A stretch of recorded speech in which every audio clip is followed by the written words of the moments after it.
श्रावण मास के शुक्ल पक्ष की पंचमी तिथि को नाग पंचमी का त्योहार मनाया जाता है। इस दिन नाग देवता की पूजा कर उन्हें भोग लगाने का विधान है।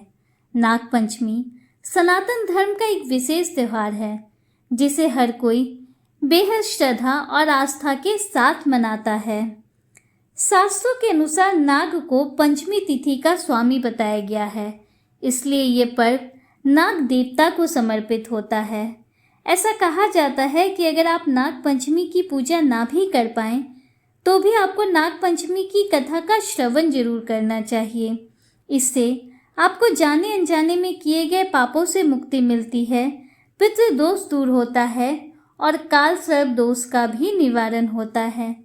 संपूर्ण फल की प्राप्ति के लिए कथा का श्रवण अंत तक जरूर करें। आइए कथा प्रारंभ करते हैं। प्राचीन काल में एक सेठ जी थे जिनके 7 पुत्र थे और 7 के विवाह हो चुके थे।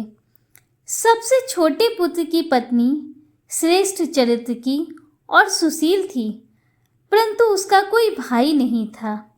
एक दिन उस घर की बड़ी बहू ने घर लीपने के लिए पीली मिट्टी लाने के लिए सभी बहुओं को साथ चलने को कहा, तो सभी एक साथ डलिया और खुरपी लेकर मिट्टी खोदने के लिए निकल पड़ी। जब बहुएं मिट्टी खोद रही थी तभी वहां एक सर्प निकला जिसे बड़ी बहू खुरपी से मारने लगी। यह देखकर छोटी बहू ने उसे रोका और कहा, इसे मत मारो, यह बेचारा निरपराध है। यह सुनकर बड़ी बहू ने उसे नहीं मारा। तब वो सांप एक ओर जा बैठा। तब छोटी बहू ने उस सर्प से कहा, मैं अभी लौट कर आती हूँ, तुम यहाँ से जाना मत। इतना कहकर वह सबके साथ मिट्टी लेकर घर चली गई और कामकाज में फंसकर सर्प से जो वादा किया था वो उसे भूल गई। उसे दूसरे दिन वह बात याद आई तो वो सबको साथ लेकर वहां पहुंची। सर्प अभी भी उसी स्थान पर बैठा था, जिसे देखकर छोटी बहू बोली, सर्प भैया नमस्कार। सर्प ने कहा, तू भैया कह चुकी है इसलिए तुझे छोड़ देता हूँ, नहीं तो झूठी बात कहने के कारण मैं तुझे अभी तक डस लेता। वह बोली, भैया मुझसे भूल हो गई, उसकी क्षमा मांगती हूँ। तब सर्प बोला, अच्छा तू आज से मेरी बहन है और मैं तेरा भाई, तुझे मुझसे जो मांगना हो मांग ले। वह बोली, भैया मेरा कोई भाई नहीं है, अच्छा हुआ तू मेरे भाई बन गए। कुछ दिन व्यतीत होने पर वह सर्प मनुष्य का रूप रखकर उसके घर आया और बोला कि मेरी बहन को भेज दो। सबने कहा, इसका तो कोई भाई नहीं है, फिर तुम कौन हो? तो वह बोला, मैं दूर के रिश्ते में इसका भाई हूँ, बचपन में ही बाहर चला गया था। उसके विश्वास दिलाने पर परिवार के लोगों ने छोटी बहू को उसके साथ भेज दिया। उसने मार्ग में बताया कि मैं वही सर्प हूँ, इसलिए तू डरना मत और जहाँ चलने में कठिनाई हो वहाँ मेरी पूंछ पकड़ लेना। छोटी बहू ने वैसा ही किया। इस प्रकार वह उसके घर पहुंच गई। सर्प के घर के धन ऐश्वर्य को देखकर वह चकित हो गई। इस तरह से वो उसके घर में रहने लगी। एक दिन सर्प की माता ने उसे कहा, मैं एक काम से बाहर जा रही हूँ, तू अपने भाई को ठंडा दूध पिला देना। उसे इस बात का ध्यान नहीं रहा और उसने सांप को गर्म दूध पिला दिया, जिससे उसका मुख जल गया। यह देखकर सर्प की माता को बड़ा गुस्सा आया, परंतु सर्प के समझाने पर वह चुप हो गई। तब सर्प ने कहा कि बहन को अब उसके घर भेज देना चाहिए। तब सर्प और उसकी माता ने उसे बहुत सा सोना चांदी जवाहरात वस्त्र आभूषण आदि देकर उसके घर पहुंचा दिया। इतना ढेर सारा धन देखकर बड़ी बहू उससे जलने लगी और कहने लगी कि तेरा भाई तो बड़ा धनवान है, तुझे तो उससे और भी धन लाना चाहिए। सर्प ने जब ये वचन सुना तो उसने सभी वस्तुएं सोने की लाकर दे दी। यह देखकर बड़ी बहू ने कहा, इन वस्तुओं को झाड़ने की झाड़ू भी सोने की होनी चाहिए। तब सर्प ने झाड़ू भी सोने की लाकर दे दी।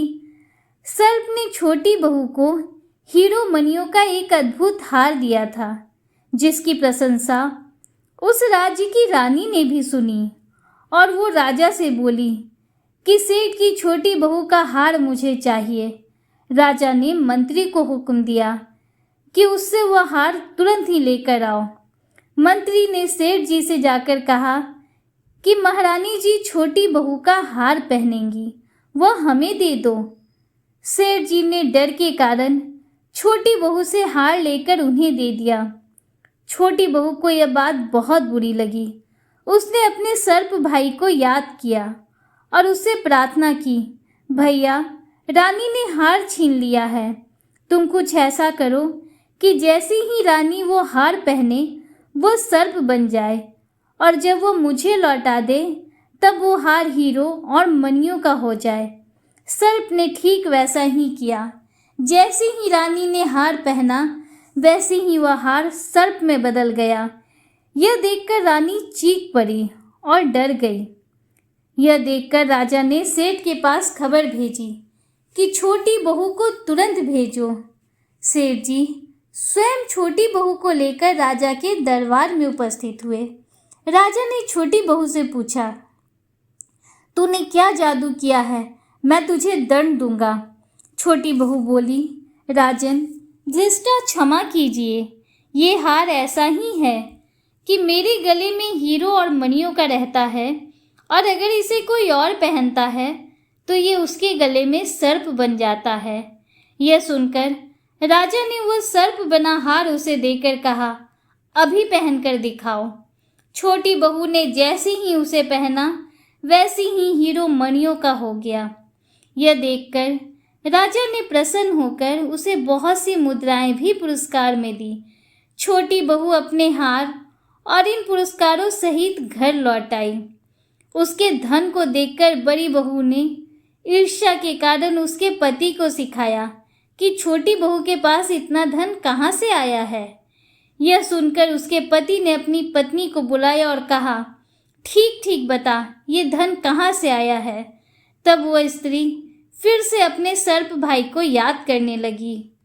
तब उसी समय सर्प ने प्रकट होकर कहा, यदि किसी ने भी मेरी धर्म बहन के आचरण पर किसी प्रकार का संदेह प्रकट किया तो मैं उसे खा लूँगा। यह सुनकर छोटी बहू का पति बहुत प्रसन्न हुआ और उसने सर्प देवता का सत्कार किया। कहते हैं कि उसी दिन से नाग पंचमी का त्योहार मनाया जाता है और स्त्रियां सांप को भाई मानकर उनकी पूजा करती हैं। आइए नाग पंचमी से जुड़ी एक अन्य कथा का श्रवण करते हैं।